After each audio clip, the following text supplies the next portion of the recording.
بسم اللہ الرحمن الرحیم۔ 14 اگست 1947 کو اللہ رب العزت نے مسلمانوں کو ایک آزاد وطن دیا، پاکستان۔ آزادی ایک بڑی نعمت ہے، اس کے بارے میں گفتگو کرنی ہے۔ آپ اندازہ لگائیے، اللہ رب العزت نے حضرت موسیٰ علیہ السلام کو جب آزادی دی اور ان کی قوم کو فرعونیوں سے، تو اللہ رب العزت نے احسان جتلایا، فرمایا وَلَقَدْ مَنَنَّا عَلَى مُوسَىٰ وَهَارُونَ، کہ یقیناً ہم نے موسیٰ علیہ السلام اور ہارون علیہ السلام پر بڑا احسان کیا۔ کیا احسان کیا؟ وَنَجَّيْنَاهُمَا وَقَوْمَهُمَا مِنَ الْكَرْبِ الْعَظِيمِ، انہیں اور ان کی قوم کو بڑے دکھ سے نجات دی۔ اب نبی صلی اللہ علیہ وسلم نے آزاد ریاست کے لیے مختلف قبائل کا دورہ کیا، مختلف قبائل کے وفود سے ملاقات کی، اہل مدینہ سے ملاقات کرتے تھے۔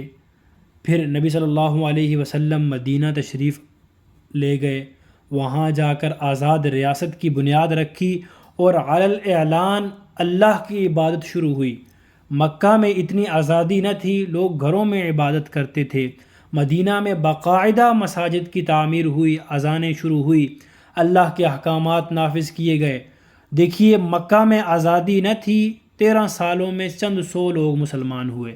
مدینہ میں آزاد ریاست کی بدولت اسلام پھیل گیا اور لوگ فوج در فوج اسلام میں داخل ہوئے۔ پھر نبی صلی اللہ علیہ وسلم نے اس ریاست کی حفاظت کے لیے 27 جنگیں لڑی، بدر، احد، احزاب، یہ سب ریاست کے دفاع کے لیے۔ داخلی امن کے لیے یہود کے ساتھ معاہدہ کیا، میثاق مدینہ۔ جب معاہدہ توڑا تو غزوہ بنو قریظہ بھی لڑا۔ نبی صلی اللہ علیہ وسلم نے ریاست کی حفاظت بھی کی۔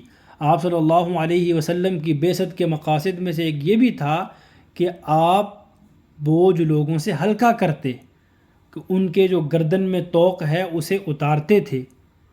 اس سے مراد آزادی ہے کہ وَيَضَعُ عَنْهُمْ إِصْرَهُمْ وَالْأَغْلَالَ الَّتِي كَانَتْ عَلَيْهِمْ، کہ بندوں کو بندوں کی غلامی سے نجات دلانا۔ نبی صلی اللہ علیہ وسلم کی بعثت کے مقاصد میں سے ایک مقصد یہ بھی تھا۔ ریاست مدینہ کے بعد پاکستان پہلی ریاست ہے جو لا الہ الا اللہ کے نام پر بنی۔ اس لیے اس کو حاصل کرنے کے لیے لاکھوں مسلمانوں نے قربانیاں پیش کی۔ وطن عزیز کی بنیادوں میں بوڑھوں، بچوں، جوانوں، ماؤں، بہنوں، بیٹیوں کا خون شامل ہے۔ انڈیا میں مسلمانوں پر ظلم و ستم کے پہاڑ ڈھائے جاتے تھے، ہر وقت ہندوؤں کا خوف چھایا رہتا تھا، جیسا کہ مکہ میں مسلمانوں کی حالت تھی۔ اللہ رب العزت نے فرمایا وَاذْكُرُوا إِذْ أَنْتُمْ قَلِيلٌ مُسْتَضْعَفُونَ فِي الْأَرْضِ تَخَافُونَ أَنْ يَتَخَطَّفَكُمُ النَّاسُ، کہ یاد کرو جب تم تھوڑے تھے اور زمین میں کمزور سمجھے جاتے تھے، تم ڈرتے تھے کہیں لوگ تمہیں اچک نہ لیں۔ پھر آگے اللہ رب العزت نے فرمایا کہ پس تمہیں اللہ نے آزادی اور قوت دی اپنی مدد اور نصرت کے ساتھ۔ اور ہندوستان میں بھی مسلمانوں کی یہی حالت تھی کہ پریشان رہتے تھے کہ ہمیں ہندو نقصان نہ دے دیں، ہم کیسے اپنی عبادت کریں۔ مسلمانوں نے قربانی کرنی ہوتی تھی، اور جس چیز کی قربانی کرتے تھے مسلمان وہ ان کی معبود بنی ہوئی تھی۔ بڑی پریشانی تھی مسلمانوں کے لیے۔ اب دیکھیے، وطن سے جو محبت ہے یہ انسانی فطرت ہے، نیچر میں شامل ہے۔ وطن سے محبت، اس کا دفاع، یہ انسانی فطرت کا لازمی تقاضا ہے۔ جیسے انسان اپنی ذات سے محبت کرتا ہے، ایسے ہی وطن سے بھی اسے محبت ہوتی ہے فطری طور پر۔ حضرت انس رضی اللہ تعالیٰ عنہ فرماتے ہیں کہ جب نبی صلی اللہ علیہ وسلم مدینہ تشریف لاتے، سفر سے واپسی پر مدینہ کی دیواریں دیکھ کر اپنی سواری تیز چلاتے، اگر جانور کی پشت پر ہوتے تو مدینہ کی محبت میں اینٹ لگاتے۔ حضرت عبداللہ بن عباس رضی اللہ تعالیٰ عنہ فرماتے ہیں کہ نبی صلی اللہ علیہ وسلم نے مکہ کو خطاب کرتے ہوئے فرمایا تو کتنا پاکیزہ شہر ہے اور تو مجھے کتنا محبوب ہے، میری قوم نے مجھے یہاں سے جانے پر مجبور نہ کیا ہوتا، میں تیرے علاوہ کہیں اور نہ رہتا۔ دیکھیے، آزادی بڑی نعمت ہے۔ حضرت موسیٰ علیہ السلام نے جب فرعون کو دعوت دی تو وہاں پر آزادی کا مطالبہ کیا، فَأَرْسِلْ مَعِيَ بَنِي إِسْرَائِيل، کہ میرے ساتھ بنی اسرائیل کو بھیج، کہ بنی اسرائیل کو تو نے غلام بنایا ہوا ہے، بنی اسرائیل کو آزاد کر۔ اب قائد اعظم محمد علی جناح اور ان کے ساتھ جو ان کے رفقا تھے، جن میں بڑے بڑے علماء کرام شامل تھے، چوٹی کے پائے کے علماء کرام، انہوں نے 23 مارچ 1940 کو لاہور میں باضابطہ الگ وطن کا مطالبہ کیا، قرارداد پاکستان پیش کی، بلکہ منظور کی، 2 قومی نظریہ پیش کیا، قل یا ایھا الکافرون لا اعبد ما تعبدون، آگے آخر میں آتا ہے لکم دینکم ولی دین، تمہارے لیے تمہارا دین اور میرے لیے میرا دین ہے۔ یہ مسلمان اور ہندوؤں کا الگ دین ہے، یہ اکٹھے نہیں رہ سکتے۔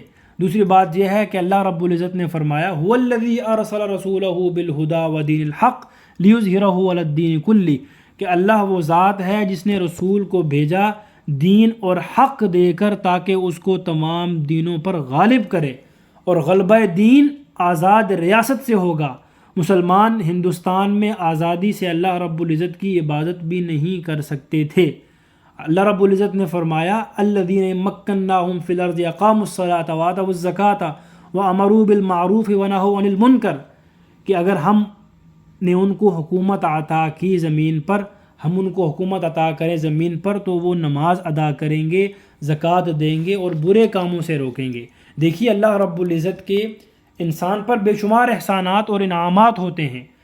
اب ان انعامات میں قومی طور پر جو انعام ہے سب سے بڑا وہ آزادی ہے، کہ اللہ رب العزت نے ہمیں آزادی عطا کی۔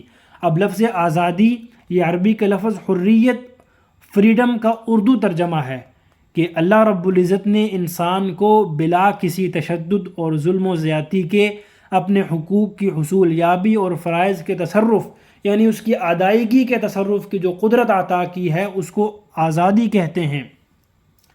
اسلام میں آزادی کو اتنا بلند مقام حاصل ہے کہ اسلام جو کائنات کی سب سے بڑی حقیقت ہے اس کو تسلیم کرنے کے لیے بھی کسی انسان کو مجبور نہیں کیا جاتا۔ کسی انسان کو یہ نہیں کہا جاتا کہ تو ایمان لے کر آنے تو تجھے گولی مار دیں گے، حالانکہ اسلام لانا یہ بہت بڑی بات ہے، یہ ایک حقیقت ہے کائنات کی سب سے بڑی، لیکن پھر بھی مجبور نہیں کیا جاتا۔ آزادی کی اتنی اہمیت ہے۔ تو اس کے بعد جو آنے والی ویڈیو ہے اس میں قائد اعظم کے جو فرامین ہیں، پاکستان کا آئین قرآنی ہوگا، نبی صلی اللہ علیہ وسلم کو اسوہ حسنہ پر اس نے بات کی ہے، اس پر بات ہوگی۔ وآخر دعوانا ان الحمد للہ رب العالمین۔